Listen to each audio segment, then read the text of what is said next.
Saudaraku seiman yang terkasih dan yang dikasihi oleh Kristus Yesus Tuhan kita, sebelum kita memulai aktivitas kita satu hari ini, mari kita terlebih dahulu bersekutu dengan Tuhan melalui firman-Nya untuk menguatkan kita dalam perjalanan hidup kita satu hari ini, karena firman-Nya adalah kebenaran.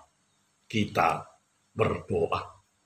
Kasih karunia menyertai kamu, dan damai sejahtera yang dari Allah Bapa dan anaknya Tuhan Yesus Kristus. Amin. Shalom bagi kita semua. Firman Tuhan yang menyapa kita pada hari ini, hari Rabu tanggal 15 Desember 2021, tertulis di dalam kitab Injil Lukas pasal yang ke-21 ayat yang ke-27. Demikian dikatakan di dalam firman Tuhan. Pada waktu itu orang akan melihat Anak Manusia datang dalam awan dengan segala kekuasaan dan kemuliaannya. Hingga di sini pembacaan kita akan firman Tuhan. Saudaraku seiman yang terkasih dan yang dikasihi oleh Kristus Yesus Tuhan kita, nats renungan kita hari ini adalah bahagian dari ucapan Tuhan Yesus tentang kedatangannya yang terakhir pada saat penghakiman dunia ini. Di sini Yesus menamakan dirinya sebagai anak manusia. Ini adalah gambaran dirinya ketika dia berada di dunia ini sebagai manusia. Karena memang dia datang ke dunia ini menjadi manusia dengan dilahirkan oleh seorang perempuan sebagaimana manusia biasa. Sehingga Yesus menamakan dirinya anak manusia. Dia dilahirkan dalam kehinaan dan kepapaan, yakni di kandang domba Betlehem. Karena tidak ada tempat bagi mereka di rumah penduduk atau rumah persinggahan. Sebenarnya, hati manusia itulah yang tidak menerima kehadiran Yusuf dan Maria, sehingga mereka harus menginap atau bermalam di kandang domba. Demikianlah Yesus datang ke dunia ini dengan segala duka, nestapa, derita, dan kepapaan, dihina, difitnah, dicaci maki, ditolak, dan akhirnya disalibkan sebagai anak manusia.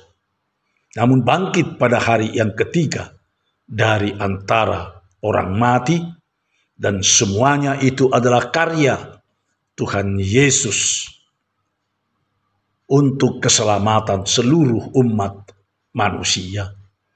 Saudaraku yang terkasih dan yang dikasihi oleh Tuhan kita Yesus Kristus, kedatangan Yesus yang pertama sebagai anak manusia memang penuh penderitaan, kepapaan, kenistaan, dan penghinaan. Tetapi kedatangan Yesus yang terakhir ini disebut Yesus juga sebagai anak manusia.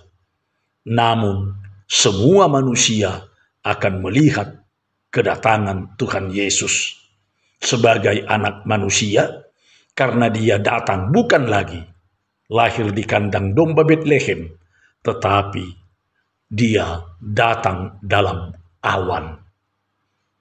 Awan adalah simbol takhta singgasana Tuhan Yesus.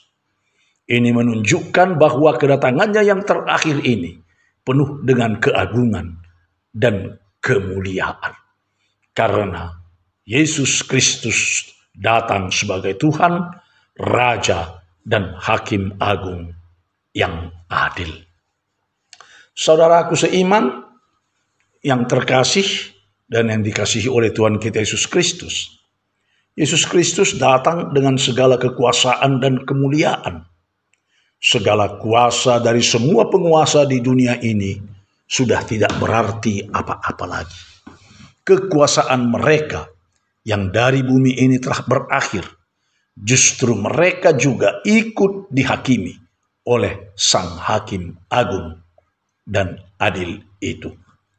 Kekuasaan Tuhan Yesus mengalahkan segala kekuasaan para penguasa di muka bumi ini. Dan kemuliaannya menjadikan semua umat manusia akan ketakutan menghampiri hadiratnya. Tetapi bagi orang beriman akan merasa bahagia untuk menerima upahnya karena telah mengikut dan mengimani Tuhan Yesus di dalam hidupnya sebagai anak Allah, Tuhan, dan Juru Selamat dunia. Selamat mengimani dan selamat mengikut Tuhan Yesus. Amin. Kita berdoa. Terima kasih Tuhan, karena Tuhan telah menyapa kami melalui sabda-Mu yang mengatakan bahwa Engkau datang pada akhir dunia ini di dalam awan penuh dengan kekuasaan dan kemuliaan. Engkau datang sebagai Tuhan, Raja, dan Hakim untuk menghakimi dunia ini, menghakimi orang-orang yang tidak percaya. Semua manusia akan melihat kedatangan-Mu, dan Engkau akan menghakimi siapa yang akan Engkau terima untuk menerima upah kehidupan yang kekal, dan siapa yang akan Engkau hukum dengan kematian di neraka yang kekal. Biarlah kami Tuhan mengimani Engkau hingga hari Maranatha, kedatangan-Mu yang terakhir kalinya. Terima kasih Tuhan untuk hari ini, hari yang Tuhan berikan pada kami. Biarlah melalui hari ini Tuhan memberikan segala kebutuhan hidup sehari-hari kami melalui pekerjaan, karya, dan segala aktivitas kami. Bapa Sorgawi, biarlah kami menjalani hari ini hanya seturut dengan kehendak Tuhan saja, dan melakukan yang terbaik kepada saudara-saudara kami, sesama kami, yang bertemu dengan kami. Bapa Sorgawi, berkati saudara kami yang sakit, pulihkan dan sembuhkan mereka. Dan juga hiburkan yang berduka, topang dan kuatkan yang menghadapi berbagai ragam cobaan di dalam kehidupan mereka.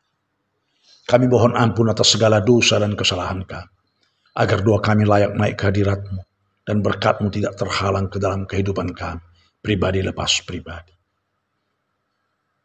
Hanya di dalam Kristus Yesus Tuhan dan Juru Selamat kami yang hidup, kami telah berdoa dan mengucap syukur.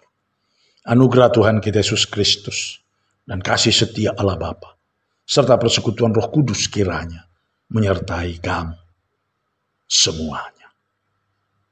Amin. Shalom bagi kita semua. Tuhan memberkati.